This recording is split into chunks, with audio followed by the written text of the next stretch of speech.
안녕하세요. 손해사정사 김도영입니다. 오늘은 고령자의 교통사고 보상과 관련한 문제에 대해서 말씀을 드려볼 텐데요. 교통사고 발생을 하게 되면 당사자도 경험이 없으셔서 잘 모르시지만 문의를 해주시는 자녀분들 역시 별다른 차이가 없는 경우가 많이 있습니다. 이 과정에 보험회사의 보상 담당자와 이야기를 하실 때 굳이 하지 않아도 될 말들을 열심히 설명을 해주셔서 손해를 보시는 경우가 가끔 있습니다. 그래서 이번 영상에서는 고령자의 교통사고 보상과 관련해서 열심히 설명하지 않아도 될 문제들에 대해서 말씀을 드려보고요. 이런 부분들이 보험약관에 정해져 있는 고령자의 평균 임금과 관련된 내용들을 잘 모르시기 때문에 발생하는 문제인데요. 이 부분은 약관에 어떻게 규정되어 있는지, 그리고 고령자의 교통사고 보상과 관련해서 여러 가지 생각해 봐야 될 문제가 있지만 결국은 치료를 종결하고 보상을 받는 것이 좋기 때문에 치료 종결 시점, 즉 합의 시점을 언제로 하느냐가 굉장히 중요한데요. 이 부분에 대해서도 제가 말씀을 드려보도록 하겠습니다. 오늘 영상은 꼭 교통사고 피해자가 아니라고 하시더라도 한 번쯤 봐두신다면 여러분들 주변에 어려움을 겪으시는 분들에게 도움이 될 거라고 생각을 합니다. 영상 아래쪽에 구독 눌러주시는 것도 부탁드리겠습니다. 첫 번째로 말씀드릴 부분은 교통사고와 관련해서 손해가 많이 발생을 했다는 이유를 설명을 하시기 위해서 과거에 아팠던 부분을 설명을 하시는 경우가 굉장히 많이 있으십니다. 예를 들어 무릎에 연골이 문제가 있었다, 또는 골다공증이 있었다라는 부분을 이야기를 하셔야 되는 경우가 있는데요. 이런 부분들은 숨긴다고 해서 숨겨지는 것은 아닙니다. 여러 가지 의무 기록을 검토를 해보면 본인이 과거에 아팠던 부분에 대해서 의무 기록지에 내용이 정리가 많이 되어 있습니다. 그래서 보험회사에서 보상을 할 때는 이런 부분들을 보고 보상을 하게 되는데요. 이 과정에서 중요한 것이 자녀분들 뿐만 아니라 본인도 그것이 객관적으로 어느 정도인지를 모르시는 경우가 대부분입니다. 따라서 이런 경우에는 골다공증이라고 만약에 가정을 한다면 골다공증이 보상에 영향을 주는 수치가 2라면 1.5나 1은 보상에 직접적으로 영향을 주지 않습니다. 따라서 과거에 질병이 있으셨거나 아팠던 부분이 있으시다면 이런 기록들을 먼저 확보를 하신 후에 보험회사와 이야기를 하시는 것이 좋고요. 특히 소득과 관련된 부분을 말씀을 하실 때 대부분은 일정한 소득이 없는 경우가 많으신데, 소득과 관련된 부분에서 중요한 부분은 입원을 한 기간 동안은 현재 소득이 중요하고요.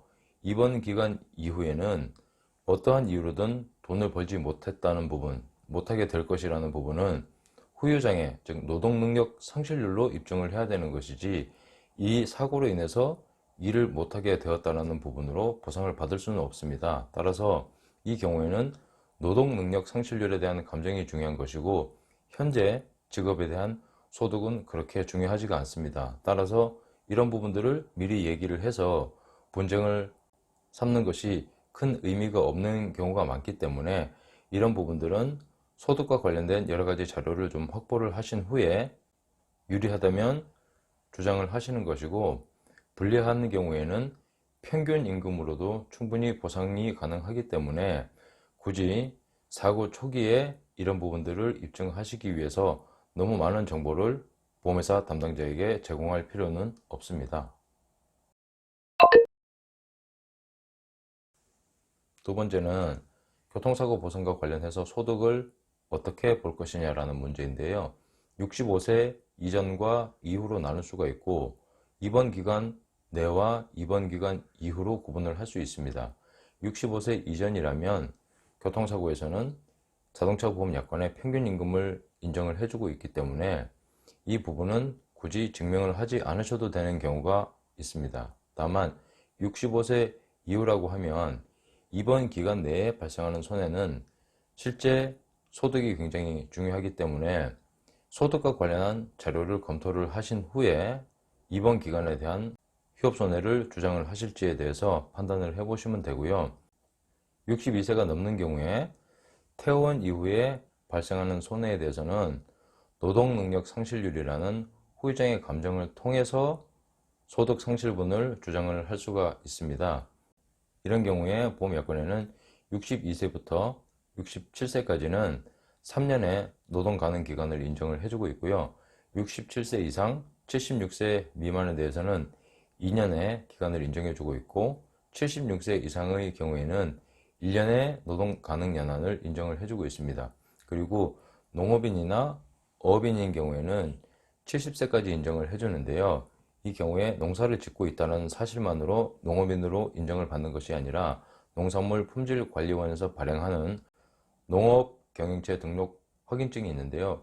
이것을 발급받아서 제출을 하게 되면 70세까지의 노동 가능 연한을 인정을 해주고 있습니다.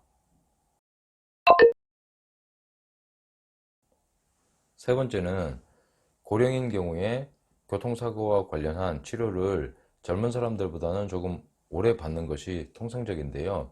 이런 부분들을 보상 담당자도 잘 알고 있기 때문에 보상과 관련한 합의에 대해서는 조금 적극적이지 않은 경우가 많이 있습니다.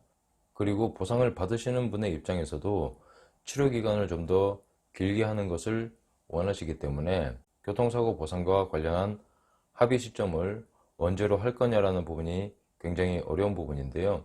이런 경우에 저는 주로 주치의사 선생님을 많이 만나는데요. 수술하신 경우에 주치의사 선생님을 만나서 더 이상 수술이 필요한 경우인지 아닌지를 먼저 여쭤보고 더 이상의 수술이 필요하지 않은 경우라고 하면 교통사고 보상과 관련한 치료가 종결이 되었다는 의미로 해석이 됩니다. 따라서 보상 시점을 언제로 할 거냐라는 부분은 당사자가 원하시는 기간만큼 치료를 많이 받으시는 것을 원칙으로 하고 이것을 종결하는 것이 곧 보상받는 시점이 되기 때문에 이런 경우에는 주치의 선생님과 상담을 해보시고 그 시기를 결정하는 것이 만족도가 높았다고 생각이 듭니다. 제가 교통사고 보상과 관련을 해서 고령자이신 분들과 많은 얘기를 해보면 자녀분들이 생각하는 합리적인 부분보다는 당사자가 생각하시는 어떤 기준이 별도로 있는 경우가 많이 있습니다. 주변 분들의 이야기도 많이 들어보시고 결정을 하시려고 하고요. 또 어떤 경우에는 이런 부분들이 조금 더 유리하긴 한데 본인은 그런 부분보다는 조금 더 치료 기간을 더 길게 가져가고자 하시는 경우 또는 현재 받고 있는 치료가 완벽하게 종결이 된 후에 보상을 받으시겠다는 경우 또 어떤 의사결정을 하기 위해서는 주변에 많은 분들과 상의를 하시고 나서야 결정을 하시는 경우들이 있습니다. 따라서 합리적이나 또는 효과적인 이런 방법들보다는 당사자의 의사가 더 중요한 경우가 많았던 것 같습니다. 그래서 고령자의 교통사고인 경우에 이런 여러 가지 기준, 잣대를 가지고 평가하는 것보다는 부모님들의 의견을 좀 더 들어보시고 보상을 받으시는 것이 만족도가 높았던 것으로 기억이 됩니다. 교통사고 보상과 관련해서 저는 앞으로도 좋은 영상으로 여러분들을 만나 뵙도록 노력하겠습니다. 김동영의 보험보상 계속 구독해 주시고요. 영상 봐주셔서 감사합니다.